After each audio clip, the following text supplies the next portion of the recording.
What's up guys, welcome back to my channel, and if you're new here then welcome to our little corner of the internet. Today we're going to be watching a video titled France and Britain just sent a message to Washington. Why is my intro becoming so hard for me? This was posted like 2 weeks ago-ish, but hey, I'm always fashionably late, so let's see what this video is about. Europe may finally be trying to answer the question, what happens if America is busy somewhere else? America's always making business places. Defending global shipping sounds easy until missiles, drones, submarines, and insurance markets all show up at the same time. And this has opened up a real big question. The real test in the Strait of Hormuz may not be Iran. It may be whether Europe can actually operate as an independent military power. I'm Mandatory Fun Day, and this is your snapshot report on France and Britain testing a possible European Hormuz mission. Europe right now is trying to speedrun becoming a superpower before the next shipping crisis hits. And that, my friends, could get ugly quickly.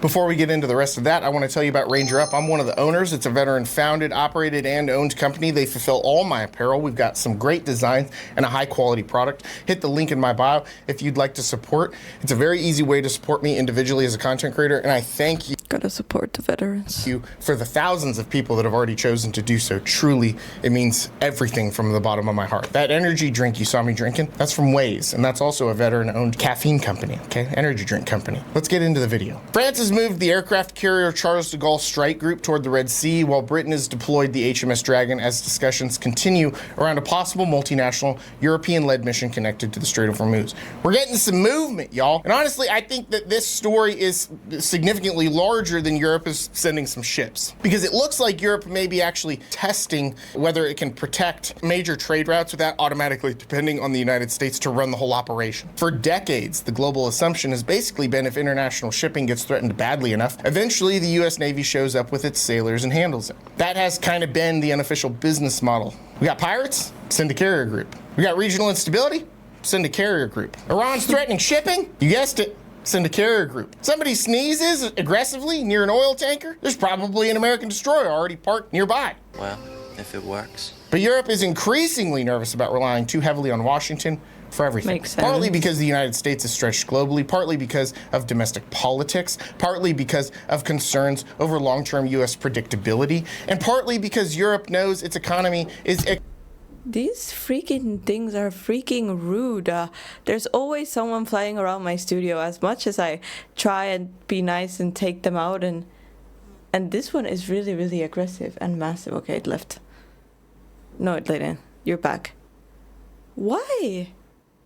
There's so many apartments you guys can go to and freaking molest people. Why here? And why in this room? To go to the kitchen? I don't like it. Wait, what do I do? Go. Please, leave. Where's the carrier group when I need it? Do I have to stop? Okay. I'll be back. So I figured if I close the lights, it might. I think it worked. I think they're gone. So now if I open them back again and they come back, then I don't know. We might have to give it a name. Let there be light. Oh my God, that's way too bright. Okay. Oh. Okay. Extremely vulnerable to shipping disruptions. Everybody found that out recently. The Strait of Hormuz is one of the most important shipping choke points on Earth. Roughly a fifth of global oil consumption moves through that area. That is straight from the US Energy and Information Administration. If Hormuz becomes unstable, energy markets start freaking out almost immediately. And then people start freaking out. Because if I have to pay $5 a gallon at the gas pump for much longer, I'm gonna have a come apart. When stuff happens with shipping, insurance rates spike, shipping costs rise, oil prices react, European industry gets nervous, Asian importers get nervous, everybody gets a little nervous, everybody starts sweating all at the same time. France and Britain are now exploring ways Europe could contribute more independently to protecting that traffic flow. And for shipping, we want heavy flow.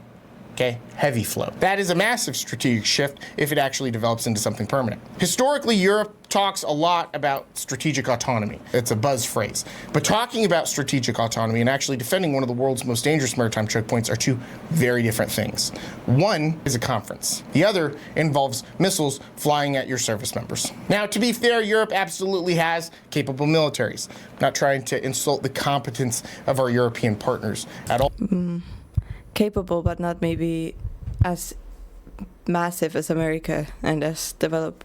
Not well developed, but yeah, I remember earlier this year, I heard our president of Finland say that basically say that we're ready to defend ourselves by ourselves, which was pretty crazy.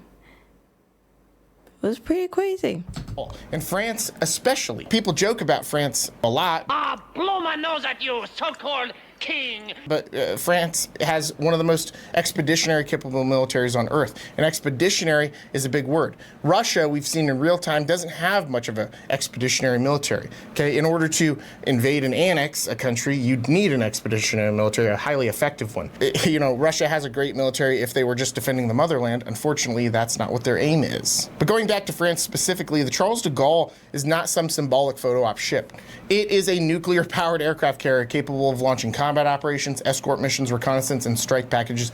It's basically a mobile fortress, okay? It can do anything that you would want it to do militarily. France also has extensive operational experience in Africa, the Middle East, and maritime security operations, and that real-world experience is everything. One of the main takeaways, or one of the main drawbacks from the Chinese military when you're doing an honest assessment of it, is the lack of real-world experience. Real-world experience truly is everything. Britain still maintains very capable naval assets too, even if the Royal Navy is much smaller than it used to be historically. Gods, I was strong then. The HMS Dragon is a Type 45 destroyer specifically built around advanced air defense capability, and that is what we need in an environment that is heavily saturated by drones. It matters because modern maritime threats are not limited to enemy ships. They include drones, they include anti-ship missiles, ballistic missiles, mines, submarines, proxy attacks from foreign actors, fast attack craft, cyber disruptions, and swarms of low-cost systems designed to overwhelm defenses. The Red Sea and Hormuz regions have become laboratories for this kind of warfare. And Europe knows that because the Houthis already demonstrated that relatively low-cost drone and missile attacks can massively disrupt global shipping. That forced rerouting around Africa, the increased shipping times,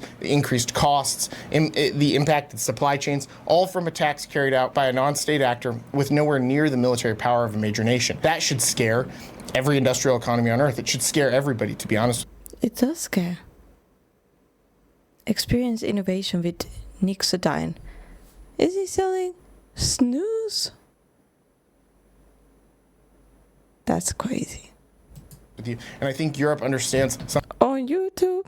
something very important right now. Economic power means absolutely nothing if you cannot secure the trade routes your economy depends on. Is Europe building this Hormuz concept because it wants more independence or because it is worried America may not always be available to handle these crises? Here's the difficult part. Can Europe actually pull this off long term? Because sending a few ships is one thing, sustaining a multinational maritime security operation for months or years is another thing entirely. And again, this is not me disparaging the competence of Europe and its militaries. But when you're talking about this kind of operation, any military operation is difficult to pull off, no matter how small, even under the best case circumstances. But when you're talking about something this big, the circumstances are never ideal. They're never best case scenario.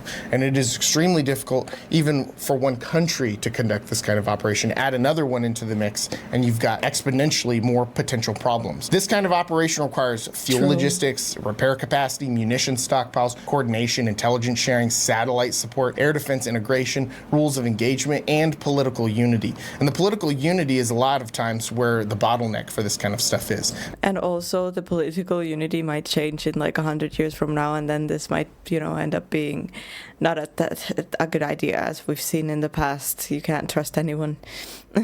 But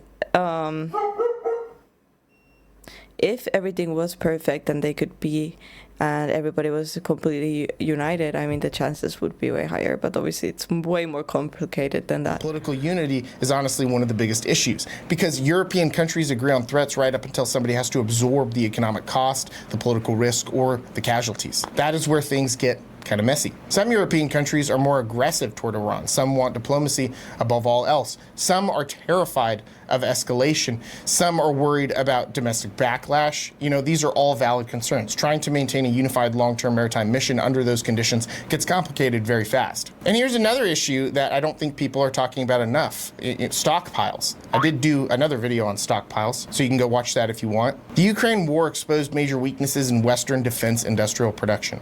Missiles, artillery shells, air defense systems, all of these things require constant upkeep. Europe has been trying to ramp production back up, but sustained operations burn through resources very quickly, especially naval missile defense operations. Intercepting cheap drones with expensive missiles becomes financially painful very, very, very rapidly. The math matters, okay? A lot. One of the lessons from the Red Sea crisis is that even powerful navies can get dragged into ugly cost exchange ratios. A drone costing tens of thousands of dollars or even less, forcing the launch of interceptor missiles worth millions is not sustainable. And Europe is going to have to confront that reality if it wants to become a more independent maritime security actor. Can Europe actually sustain high-end naval operations independently, or can it only surge temporarily during emergencies? Before we get into all that, I want to tell you about two partners. Number one, we've got the Veterans Lending Group. I bought the home that me and my 4 daughters live in through the Veterans. I usually skip all the ads, but we can't do that here. Lending Group. They do 87% VA loans, so even if you don't have access to the VA loan, they can still help you out, and they sell everywhere in the United States to include its territories. Even a year later, they're still reaching out to me to make sure I've got the best rate and find out if I need any help with any of the things that come along with home ownership. My other major partner is the American Legion. They do a lot of amazing work for veterans and their families, also for service members. You don't have to be a veteran to join. Even if you're still in the military, you can join. They also have... I just realized that the shelves in the back with the red background and it's the American flag. Groups. That's awesome. For youth. There's a lot of things happening in the background I could talk about. And they have groups for spouses if you are not in the military, but you're tied to the military. Like, there's a packet of crayons that I think is like one of the sticky things. Let's get back to the video. Strategically, this story matters because it may signal the beginning of a larger shift inside NATO and Europe overall. The alliance is slowly adapting to a world where the United States may not want to carry every single security burden alone forever. And Europe is realizing that if it wants strategic influence, it has to protect the systems that keep the global economy functioning. It can't just talk about values at conferences. You know, there's shipping lanes, there's energy routes, there's trade security, there's industrial resilience. That is real power. And honestly, if Europe successfully pulls off a sustained Hormuz or Red Sea mission, it would be a pretty significant statement to the rest of the world, especially to China. Because Beijing watches maritime logistics obsessively. China understands that controlling or protecting trade routes is one of the foundations of global influence. That is why China invests so heavily into naval expansion, port access, and overseas infrastructure. If Europe demonstrates it can independently coordinate naval security operations at scale, that changes strategic perceptions globally. Not overnight, you know, but gradually things would very much change. And if Europe fails, that also sends a message, a very loud one. It reinforces the argument that the global order still depends overwhelmingly on American military infrastructure to function. And that's why the story is so significant. This is partly a military operation, partly a political experiment, and partly a stress test for Europe's long-discussed dreams of becoming strategically autonomous. So what should you watch for next? Well, I've got a couple things.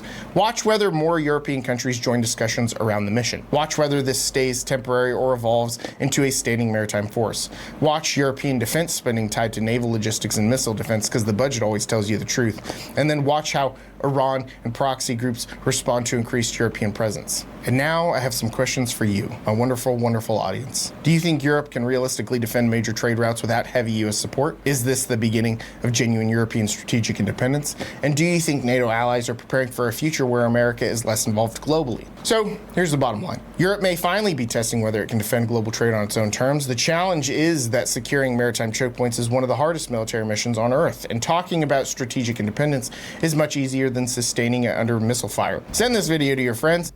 I would say without support, I don't know. I haven't really looked into it, but from what I've heard, everywhere. I would say without support, very unlikely. Without heavy support, could be.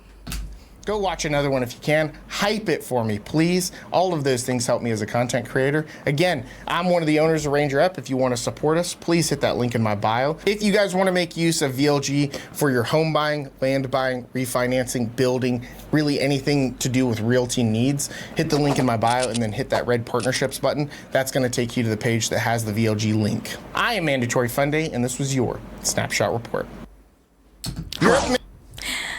Well, I mean, the part that probably mostly stuck to me with this one is that the perception will change globally if Europe can pull it off, which is, I don't know if it's concerning or great, but right now, at this point, if they fail, that would be obviously, like he said, that would send a loud message too, that would be worse. So, I don't know, I just hope everything goes well. I hope that there's world peace one day and no any crazy people on the like, you know, as the heads of countries just live peacefully. Kids should be kids, adults should be kids, and life could be beautiful. The earth is beautiful. Okay.